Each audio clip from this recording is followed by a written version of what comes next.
we see the struggle that a lot of people say so many times. You cannot be in cybersecurity if you're not a technical expert. And to me, that makes no sense. When people say like you cannot start in cybersecurity without being a technical expert, that's where I disagree. Hey everyone, good morning, good afternoon, good evening. Welcome to today's episode. Today we have a very fantastic guest with us. So let's welcome her on board.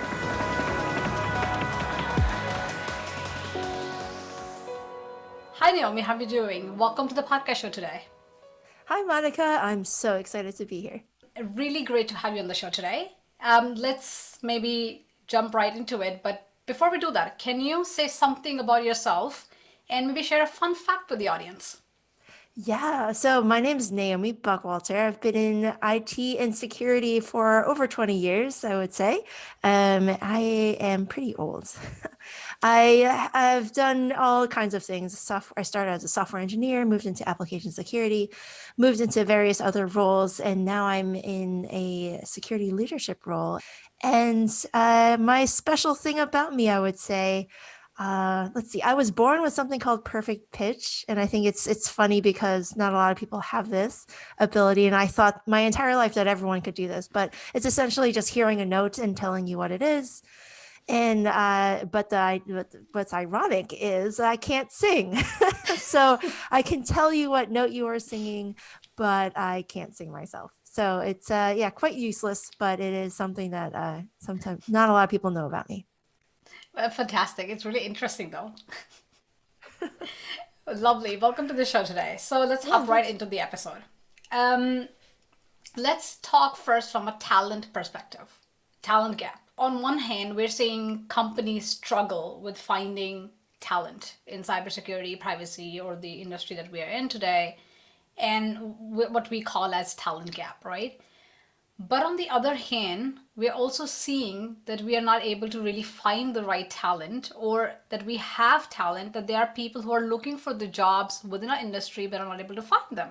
So we see the complaint from that perspective as well, in the sense that people are actually struggling to get into the industry, and they're struggling to also move into the different roles, and especially leadership roles within the industry.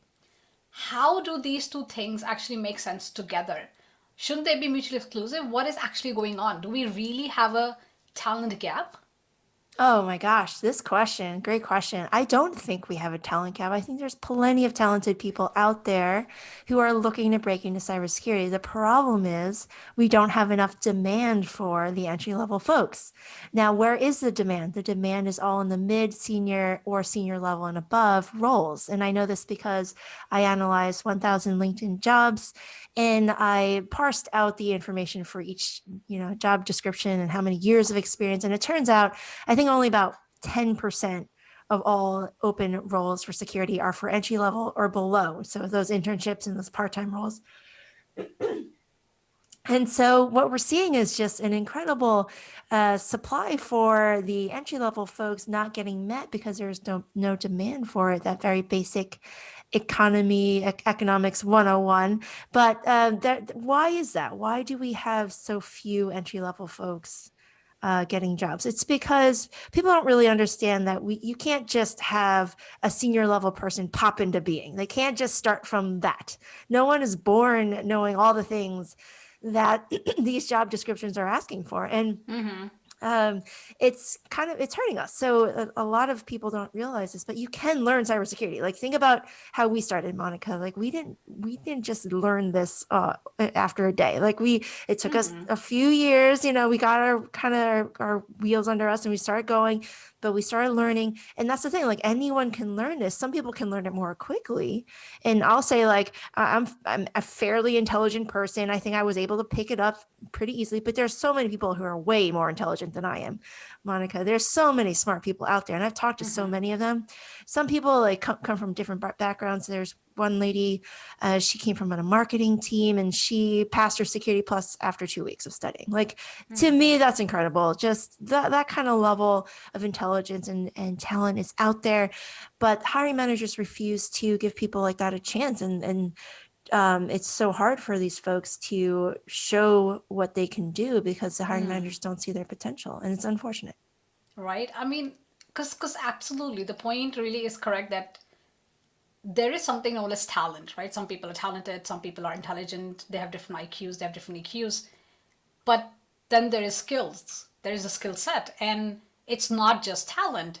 Cybersecurity is definitely an industry which requires skill, and you can learn that skill. It's not something that, as you said, can be learned in a shorter period of time or a longer period of time, depending on who you are as a person, dedication, and there are a lot of aspects and factors there. But I see that. I mean, I talk a lot about this as well. It is a skill set. So why are people so confused in that expectation of we need people just in the higher positions? Because you're not, as you said, they're not going to just jump into it. And if you look at long term as well, if we only concentrate on having just mid or senior positions, where do we stand in 5, 10, 20 years? We'll They're be in the same place. Nothing exactly, will we're not going change. to move Yeah, forward. Exactly, we're not exactly. going forward anywhere. Yep. But then on the other hand, so absolutely, right? That makes total sense. On the other hand, though, companies are still struggling. I mean, the struggle is real, even though the problem is not exactly what we seem it to be. As you said, okay, it's not a really problem that we don't have talent. It's just that we're not finding or looking for the right people. We're not grooming them. We're not investing in them. But why are the organizations still struggling though? Why do we have this gap? Yeah, organizations see security as a cost center. It's kind of just the way it's always been. They don't really see the benefits of having security professionals do more than the basics, right? They're like, oh, we didn't get breached today. Great. You know, you still have a job. But what they're not seeing is that security is really risk management. And if they don't understand risk, they really should not be a successful business. All businesses have risk. The idea now is for a security professional to come in and show the business what kind of security risks might be out there, and then work with the business to find that acceptable level of risk. So risk management, and that's really where the business needs to understand that it's not just data that can be stolen.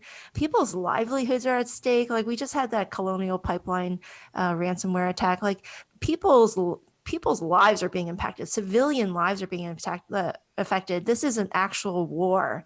Like it's an invisible war, but people's lives are being impacted, and it's just going to get worse. So companies have to realize that they have a responsibility in everything that they do. So if the companies were to hire more security professionals, we would end up seeing a lot more of these entry-level folks getting hired, just because more money will be placed into the hands of the security teams for them to make those better decisions.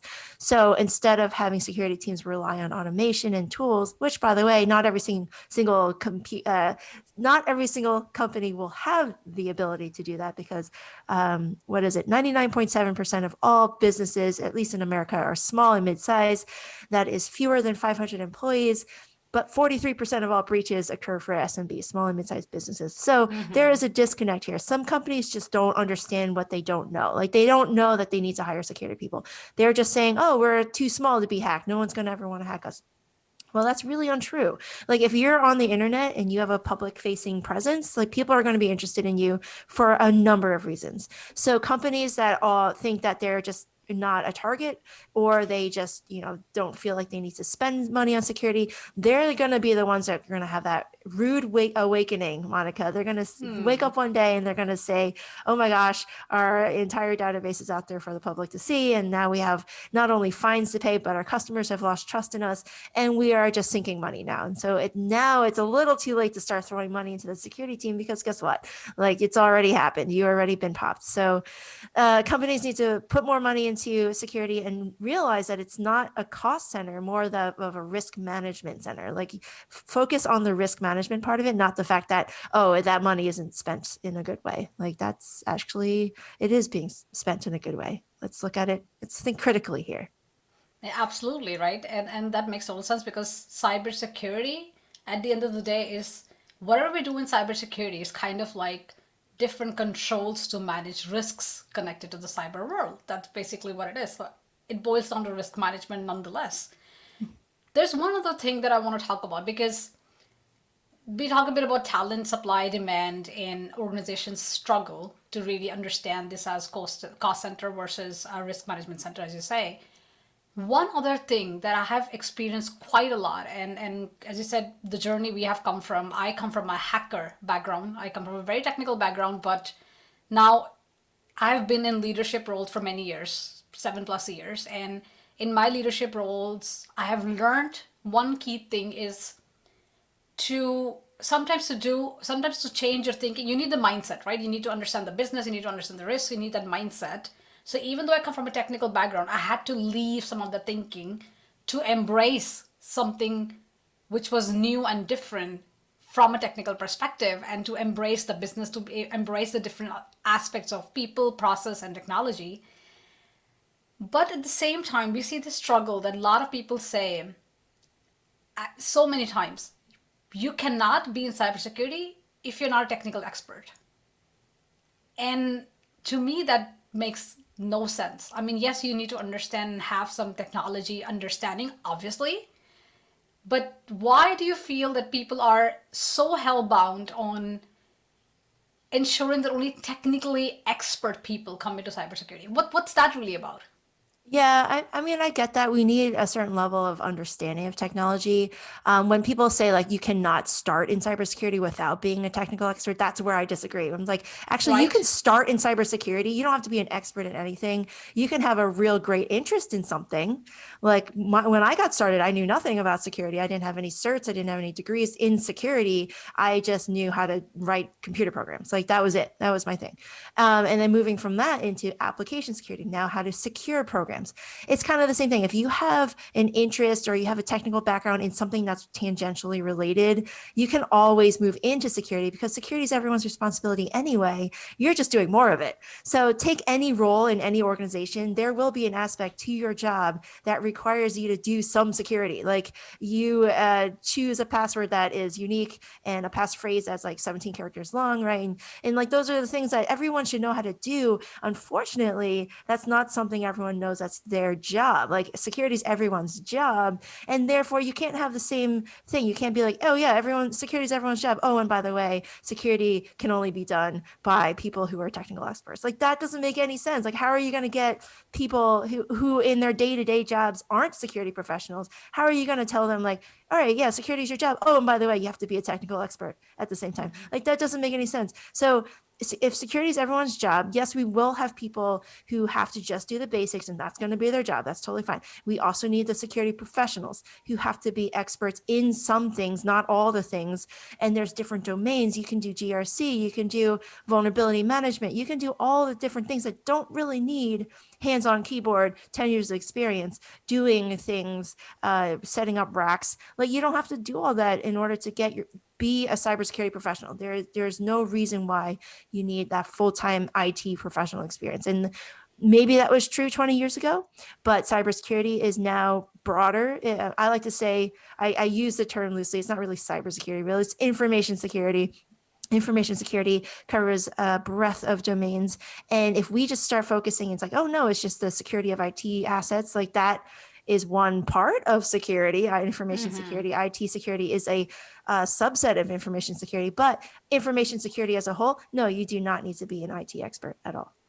Absolutely. I totally share that opinion because, as you say, what's different from 20 years and today is that we talked IT security and we talked very much application and technical coding and secure coding and very few subsets within IT security. That was what was there. It was hacking and it was very technical. But now we have gone to a point where we have this much broader information security with so much subfields inside it that there is a place for everyone, and we are not utilizing, we're not really encouraging people to get into this information security field. Yes, you do need technology, knowledge, and understanding because ultimately it's about people, process, and technology, but you don't need to be an expert. Absolutely 100%. So, what would you say from a both talent perspective and the organization perspective? What would be your key recommendations to help reduce this talent or demand gap? Let's call it Yeah, that. the What demand would you gap, love it. recommend to, right? What would you recommend to people who want to get in or even want to progress and go to leadership? And what would you recommend to organizations that want to hire? Yeah, I mean, the whole axiom of networking is completely true, especially in cybersecurity. It's really about who you know and who will vouch for you. So if you're looking for a job in cybersecurity, you're looking to break in, you need to start building your network of people who will go to bat for you. Like that is number one.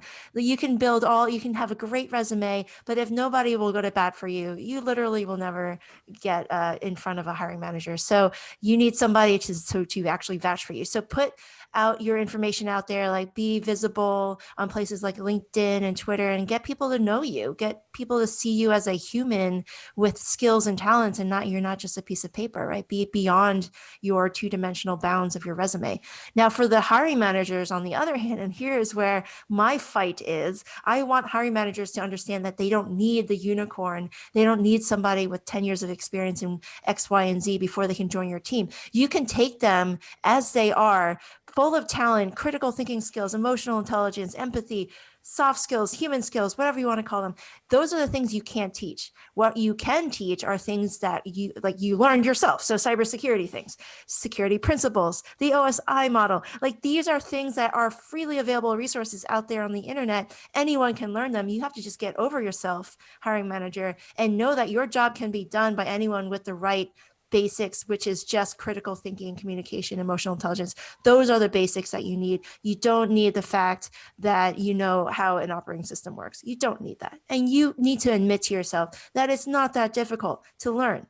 Our jobs are difficult because we need to balance the needs of security with the business needs. That's what makes it difficult. There's politics involved, there's processes that people don't follow sometimes. That's what makes our job hard. Now, how do we fix that? We need the right people who can communicate with the business and to speak the language of people, normal people. You will never get that with the cohort that we have now, which are like the people who just talk technical and just have, the ability to talk to machines. Like that is not what we need. We need a broader, and this comes into the diversity thing, Monica. Like we need so many different people just because there's so many different kinds of people that we need to talk to. Like the business is not just technical folks. They're not just computer folks. They're marketing, sales, finance, operations. Those are the folks that we need to talk to. Therefore, we need to hire people who can talk like them. So we can't just all be one kind of group with this technical, nerdy kind of group. Like we're terrible at talking to people. So I'm rambling a little bit, but that's the goal. The hiring managers need to get over themselves, realize that security is everyone's responsibility, and therefore you need to hire everybody, literally as many people as you can. They don't need to be full-time security professionals, but you need to teach and train and give them tools and resources for them to be successful as they're in their job, in their role, but adding security on top of that, because security is everyone's responsibility. Absolutely. And talking about experience, when hiring managers want to hire somebody for a 1 or 2 year entry level position with 10 years of experience, it reminds me of one quote that my father used to tell me, and something I learned from him, and I say that now all the time, is that you will get 3 years of experience in 3 years. You will get 10 years of experience in 10 years. You will never get 10 years of experience in 1 year. Well, if you did, you would still only have 1 year of experience, and which in 10 years will be very different, right? So you have to understand this aspect of that we put in this unrealistic expectations of people at entry level position need to have all this experience without investing in them. So absolutely 100%. But you touched something here, that I want to pick up on, which is diversity.